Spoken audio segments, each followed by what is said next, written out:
Eu vou saudar aqui para conversar com a gente também pela primeira vez aqui no Faixa Livre a professora e pesquisadora no Centro de Estudos Sindicais e de Economia do Trabalho, o CESIT, da Universidade de Campinas, a Unicamp, Marilane Teixeira. Marilane Teixeira, bom dia. Oi, bom dia, Anderson. Obrigada pelo convite, é um prazer estar aqui com vocês na Faixa Livre. Eu que agradeço, viu, Marilane, a tua presença aqui. Muito obrigado por você fazer esse diálogo conosco aqui no Faixa Livre, como eu citei, para falar de um tema que é muito caro para nós aqui no programa, que é o tema do trabalho. Esse debate sobre a redução da jornada de trabalho voltou ao centro da agenda pública no nosso país em um momento marcado, Marilane, ao mesmo tempo, por uma queda recente dos indicadores de desemprego, um forte quadro de precarização das relações de trabalho e também pela pressão cotidiana de jornadas extensas, especialmente nos setores que operam sob a chamada escala 6x1. E essa discussão está sendo feita, inclusive, no Congresso Nacional, essa tentativa de acabar o fim da jornada 6x1. Nesse contexto, um estudo produzido por vocês, do CESIT, o Marilane, coordenado por você, ele aponta que a redução da jornada de trabalho no Brasil poderia gerar até 4,5 milhões de novos postos de trabalho. Esse estudo dialoga diretamente com dados do mercado de trabalho divulgados pelo Instituto Brasileiro de Geografia e Estatística, o IBGE, e recoloca uma questão histórica do movimento sindical. Como distribuir melhor o tempo de trabalho para enfrentar o desemprego, a informalidade e também o adoecimento da classe trabalhadora, sem aprofundar a desigualdade social, nem transferir os custos desse ajuste para os próprios trabalhadores. A partir desse cenário, Marilane, eu gostaria de começar te perguntando o seguinte: como é que esse estudo chega à estimativa de que a redução da jornada, o fim da escala 6x1, pode gerar até 4,5 milhões de empregos no Brasil? Quais os principais pressupostos econômicos e sociais que sustentam esse cálculo? Enfim, fala um pouquinho sobre a metodologia desse trabalho que vocês e o CESIT realizaram, por favor, Marilane. Tudo bem. Bom, Anderson, esse artigo, ele foi escrito exatamente há um ano, tá? Ele ganhou visibilidade agora, nesse último período, porque o tema ganhou muita centralidade, né? Justamente pelo andamento dele, pela tramitação dentro do Congresso Nacional, mas ele foi escrito há um ano e ele tinha o objetivo de compor um dossiê com artigos de diferentes pesquisadores, né, olhando diferentes perspectivas do que representa a redução da jornada de trabalho e o fim da escala 6x1. E nós optamos por fazer esse que trata justamente do tema da produtividade e das, vamos dizer, potencialidades, né, que a redução da jornada de trabalho poderia trazer com ganho de produtividade e com a geração de postos de trabalho. E ele também foi escrito num contexto em que era uma resposta naquele momento, um estudo que tinha sido feito pela Federação das Indústrias de Minas Gerais, que indicavam que a redução da jornada de trabalho para 36 horas implicaria numa uma queda do PIB, né, do produto, uma estimativa de 7%, tá? Assim, um dado, se a gente for comparar, ele o mesmo do que foi a queda do PIB na crise de 2015, 2016, né? E um outro estudo também, na mesma ocasião, publicado por um pesquisador da Fundação Getúlio Vargas, que também apontavam queda do produto. Então, o que nós partimos? A ideia do artigo é a seguinte: ele faz um diálogo com essas duas referências, né, para dizer o seguinte: nós utilizamos exatamente a mesma metodologia e mostramos justamente o contrário. Mostramos que é possível a geração de empregos num contexto de redução da jornada de trabalho. A gente estava trabalhando, então, em parte do pressuposto que a jornada média no Brasil hoje ela está em torno de 39,1, tá? Então, significa que tem uma parcela grande que trabalha 33, 36 horas, até 40 horas, mas então temos um número muito expressivo, na verdade, mais de 70% da força de trabalho, que trabalha acima de 40 horas, cravando ali a maior parte nas 44 horas.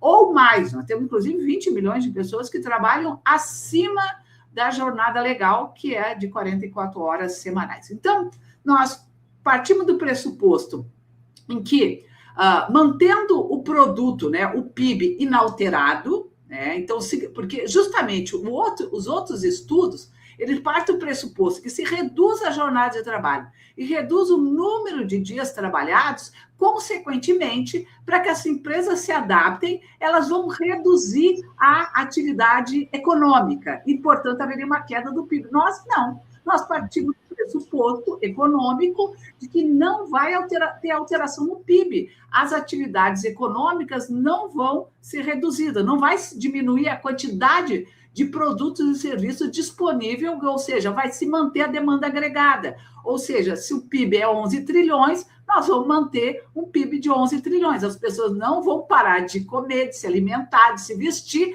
porque a redução da jornada de trabalho ocorreu. Então, nós partimos de um PIB inalterado, considerando que o número de horas trabalhadas se reduziria ao longo do mês, do ano, né? E essas horas, né, que seriam excedentes, essas horas reduzidas, nós transformamos isso em número de dias trabalhados e número de pessoas necessárias para completar esse número de horas, sendo que uma parte seria apropriada por meio de produtividade, ou seja, as empresas, né, não necessitariam necessariamente de ampliar o seu quadro de empregados, de trabalhadores, ela só reduziria ou aumentaria os níveis de produtividade, mas alguns setores econômicos, comércio, serviços, haveria, sim, a necessidade de ampliação do quadro de funcionários, e aí a gente chega, então, a esse cálculo em torno de 4,5 milhões.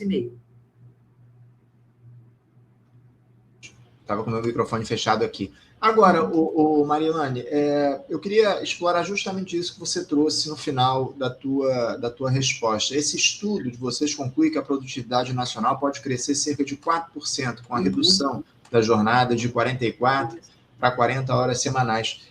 Quais os mecanismos econômicos que explicam esse ganho de produtividade com a redução da jornada de trabalho? Tá. O estudo, no caso, ele teve como parâmetro as 36 horas, né? Hoje a gente sabe que, a partir da evolução, da discussão, tanto na sociedade como no Congresso, etc., está muito vamos dizer, está caminhando para uma discussão em torno de 40 horas. Mas no estudo, naquele momento, a gente fez com base nas 36 horas, né? E aí o ganho de produtividade, por quê? Porque tem vários setores econômicos que, por meio principalmente setores da indústria, né, mas também do sistema financeiro, enfim, tecnologia da informação, da comunicação, é possível você garantir a produção, né, a oferta de uma mesma quantidade de serviços, reduzindo o número de horas trabalhadas, o tempo disponível por meio ou seja, da utilização do progresso técnico, né, do investimento em tecnologia, seja reorganizando o próprio processo de trabalho.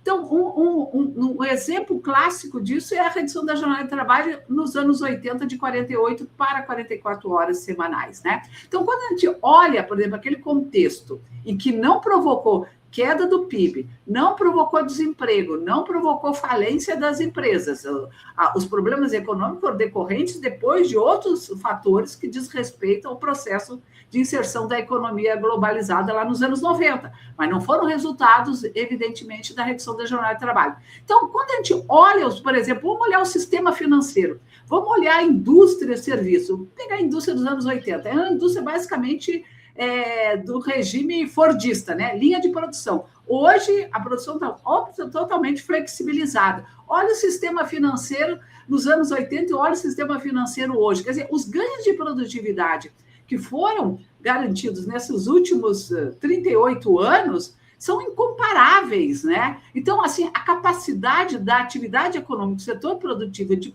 promover progresso técnico que permite, por exemplo, ganho de produtividade. Isso, inclusive, é parte do próprio processo de acumulação do capitalismo. O capitalismo, inclusive, para poder se realizar, né, ele precisa cada vez acumular mais riqueza, né? Ampliar suas taxas de lucro, parte delas colocar no processo de investimento, não só produtivo, mas também no desenvolvimento de tecnologia, para permitir que cada vez mais o número de horas trabalhadas ou o número de pessoas ocupadas por produto seja menor, justamente para poder ampliar os seus ganhos de produtividade. Então, isso é inerente ao próprio capitalismo, né? O capitalismo não sobreviveria se ele não investisse em produtividade e em progresso técnico, e reduzir a jornada de trabalho é isso.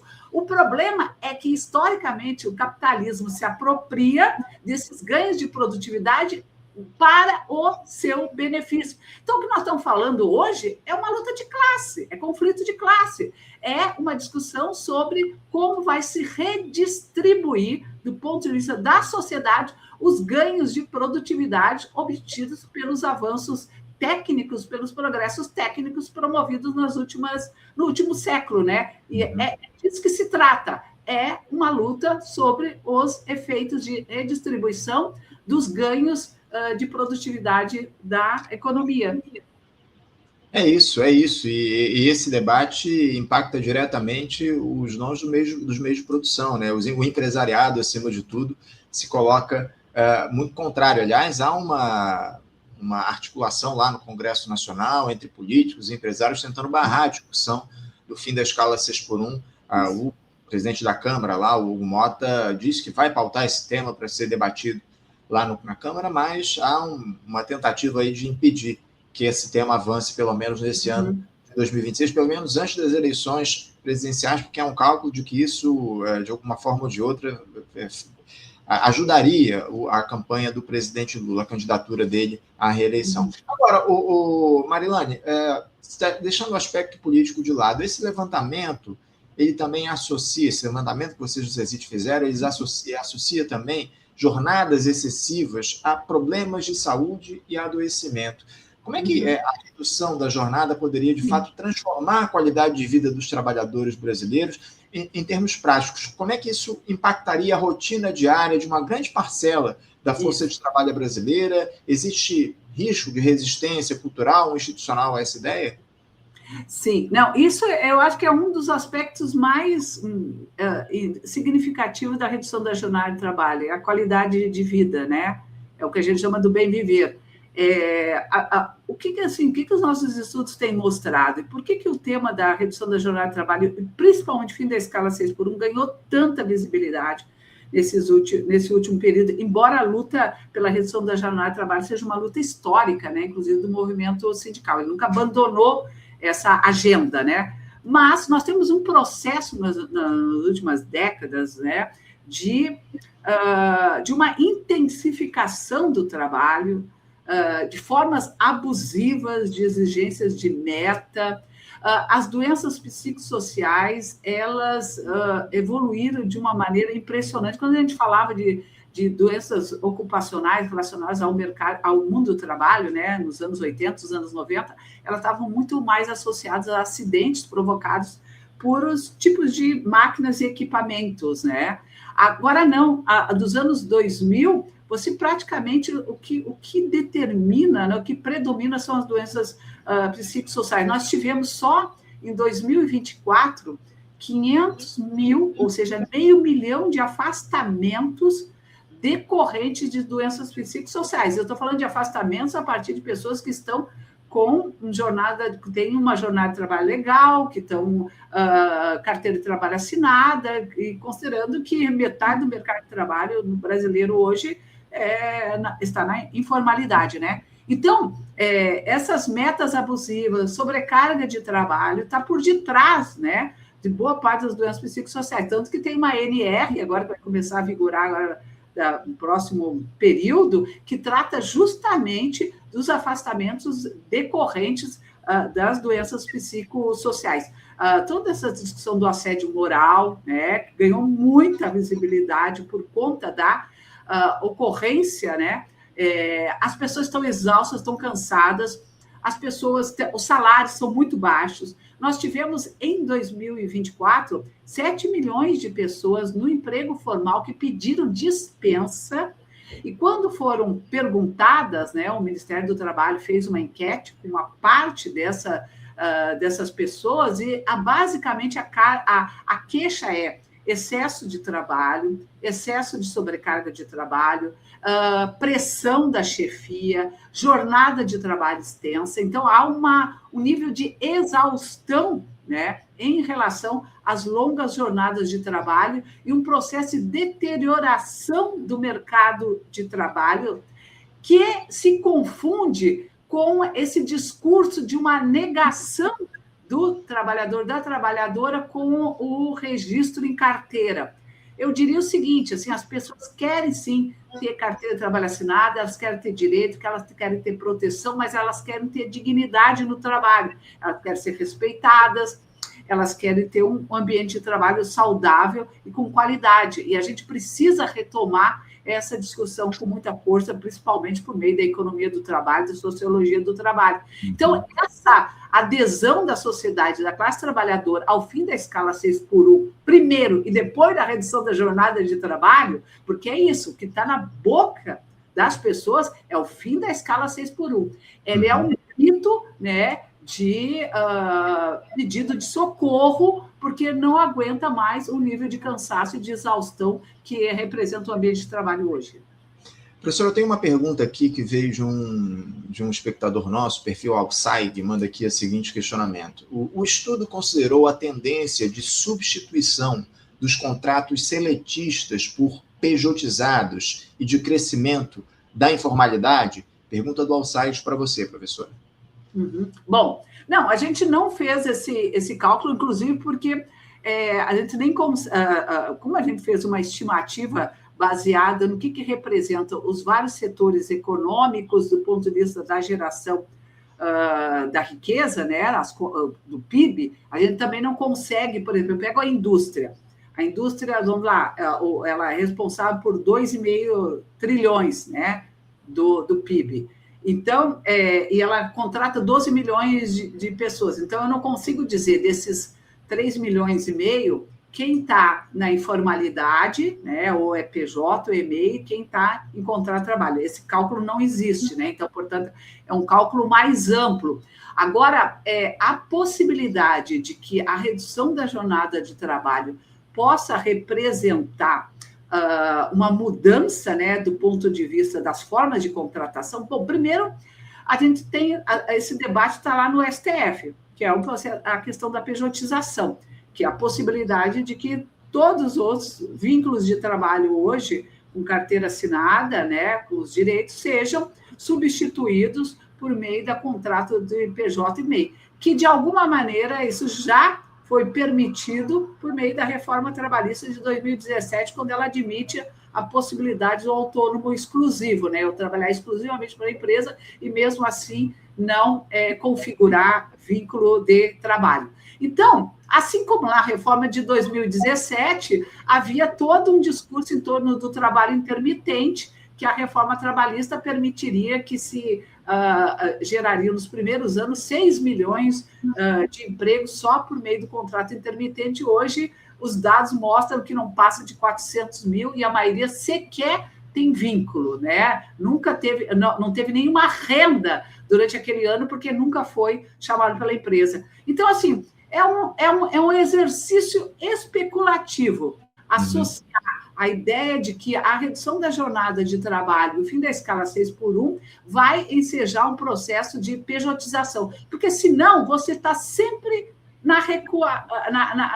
recuando, né? Ou seja, não podemos falar de salário, de ampliação, da valorização da política de salário mínimo, porque as empresas vão aumentar o custo e, portanto, todo mundo vai virar PJ. Não podemos falar de redução da jornada de trabalho, porque todo mundo vai virar PJ. Então, a gente fica na defensiva o tempo inteiro. E outra ideia que eu acho muito importante, e os nossos estudos no CESIT apontam isso, que o fato de você abrir a possibilidade de pejotização, de contratação por meio de vínculos de trabalho autônomo, não significa necessariamente que as empresas vão adotar essas formas de contrato para todas as formas de trabalho, porque uma boa parte dos negócios, as pessoas seguinte, não, elas preferem ter um trabalhador lá, com uma jornada, com algum nível de segurança, dado o nível de capacitação e de qualificação que esse profissional representa.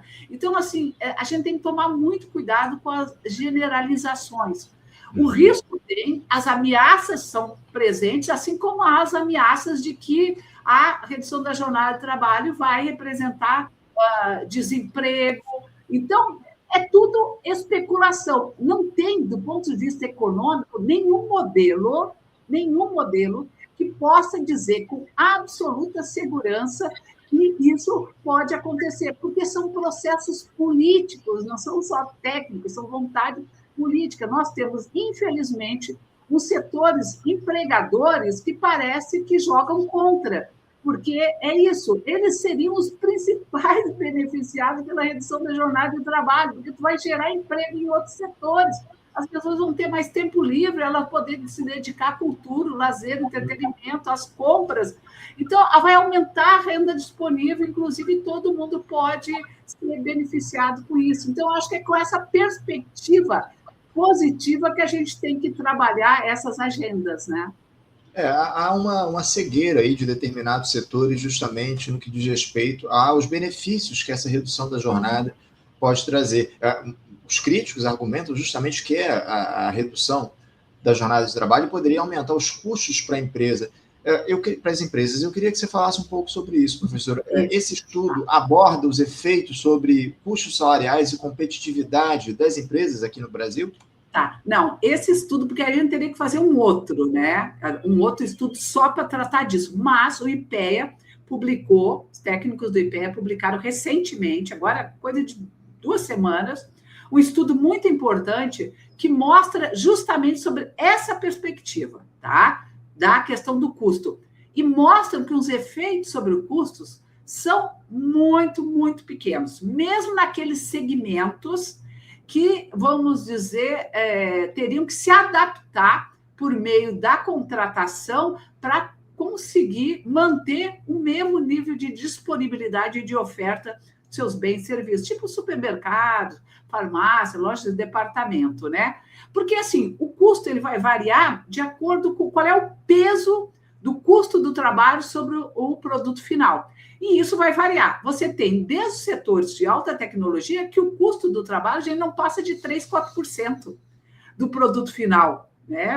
Vamos pegar o setor automotivo, por exemplo. Eu me lembro, quando eu fazia pesquisa sobre isso, era 4%. E esse, quanto mais o nível de tecnologia, de progresso técnico, menor é o custo do trabalho sobre o produto final. Agora, claro, tem setores que o custo do trabalho representa mais de 50% do produto final. Então, se eu precisar contratar mais pessoas, né, para, vamos dizer, cumprir com essa necessidade de garantir que o meu serviço ele continue, é óbvio que eu não vou duplicar o número de pessoas contratadas, eu preciso contratar pessoas provavelmente para atuar nos momentos de folga, né? Nos intervalos, montar uma nova turma. Se isso representa mais, sei lá, 15% no custo do trabalho, eu tenho que calcular os 15% sobre os 50%. Vou pegar lá a pior hipótese. Os 50%, se a mercadoria custa R$100, o custo do trabalho a mercadoria ela é vendida por R$100. O custo do trabalho é 50%, então custa 50%. Se eu tiver uma ampliação de 15%, por exemplo, na força de trabalho, os 15% vou calcular sobre os R$50, vai dar R$4,50, então passa a ser R$54,50. Então, não estou dobrando o custo, e eu estou falando de um exemplo hipotético e que os setores industriais, o comércio e serviço, têm capacidade de absorver perfeitamente essa ampliação de custos, porque provavelmente também vai ter uma demanda maior justamente nesse setor dos seus produtos e serviços. E ele vai, inclusive, ampliar a oferta de bens e serviços e ele vai anular esse efeito negativo de aumento de custo a médio prazo. Professora, para a gente fechar aqui o nosso papo, se o objetivo no Brasil é gerar mais empregos, aumentar a produtividade, melhorar a saúde do trabalho, essa mudança na jornada, ela é uma medida suficiente ou ela precisaria ser combinada com outras políticas públicas nesse sentido? Como é que você avalia? Não, ela é absolutamente necessária, essencial, mas é claro que ela não é suficiente. Ela atende hoje uma demanda real da classe trabalhadora por mais tempo livre. Então, isso é muito importante. Eu acho que não dá para atribuir, por exemplo, essa luta só com o discurso de que isso vai promover ampliação do emprego. Não, eu acho que assim, o objetivo fundamental, claro que ele vai ajudar na ampliação do emprego, sem dúvida nenhuma, mas o objetivo geral é garantir qualidade de vida para as pessoas, ampliar o tempo livre para que as pessoas possam se dedicar às outras dimensões da vida que não seja exclusivamente ao trabalho, né? Mas para a gente enfrentar os problemas, principalmente relacionados à questão da subutilização da força de trabalho, né? Porque nós temos uma taxa de desemprego hoje considerada baixa, mas nós temos um número muito grande de pessoas na subocupação. Elas trabalham um número de horas insuficiente ao total de horas que elas gostariam de estar disponível, em torno de 4,5 milhões de pessoas. Nós temos mais em torno de 5 milhões de pessoas que simplesmente abandonaram, né, a busca por trabalho, que é o que a gente chama de desalento. Então, se eu somar todos esses três públicos, desempregado, subocupado e mais o desalentado, eu vou ter mais de 15 milhões de pessoas. Então, claro que é muito importante pensar também como a gente pode incorporar política pública para garantir uma mudança, uma melhora do ponto de vista do trabalho. Então, nós temos que apostar num projeto de desenvolvimento, principalmente a retomada da indústria com alguma força. Nós temos que investir em tecnologia, em qualificação da força de trabalho para melhorar a questão dos salários. Nós somos uma economia de baixos salários, as pessoas recebem entre 1 e 1,5 salário mínimo. Então, assim, é um conjunto de políticas e, principalmente, reduzir a taxa de juros, que é fundamental para poder retomar a capacidade de investimento da atividade econômica, da atividade produtiva, né? Tem dúvida, decisões políticas e econômicas que precisam ser tomadas nesse sentido. Professora Marilane Teixeira, eu quero agradecer muito a sua presença aqui, quero mais uma vez parabenizar vocês do CESIT por esse estudo, a gente vai continuar trazendo aqui o CESIT, a gente conversou recentemente com o professor José Dari Krain para falar sobre os temas relativos ao trabalho, enfim, a gente vai seguir aqui mantendo esse contato com vocês da Unicamp para tratar de um tema que é fundamental para o país, que é a necessidade de redução de jornada de trabalho, melhorar as condições de vida da classe trabalhadora, acima de tudo, a partir dessa medida e gerar mais empregos. É isso que a gente busca aqui, acima de tudo. Obrigado, professora. Um grande abraço, um bom dia para você e até a próxima. Obrigada. Um ótimo trabalho para vocês também. Um abraço para todas as pessoas que estavam nos acompanhando. Obrigado. Até a próxima. Conversamos aqui com Marilane Teixeira, ela que é professora e pesquisadora no Centro de Estudos Sindicais e de Economia do Trabalho, o CESIT, da Universidade de Campinas, a Unicamp, falando sobre esse estudo que mostra que a redução da jornada de trabalho criaria até 4,5 milhões de empregos no Brasil. Um estudo importante, estudo lançado há pouco mais de um ano, que ela trouxe aqui dados a respeito disso, já que a discussão está no topo aí do debate público no nosso país, a necessidade do fim da escala 6x1.